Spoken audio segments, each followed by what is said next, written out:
it's February 16th, 17th, something.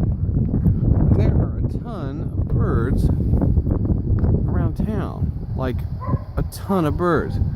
They were all up in that tree. I mean, they weren't all in that tree, but that tree was full of birds.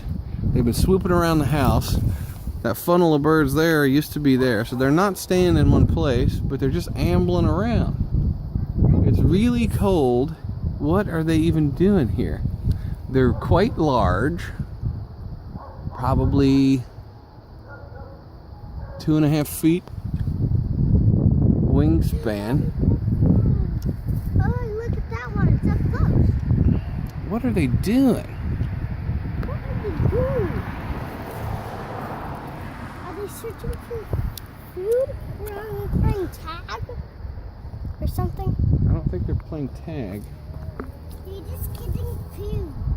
Yeah, I mean, birds are probably always searching for food. That's probably a part of being a bird.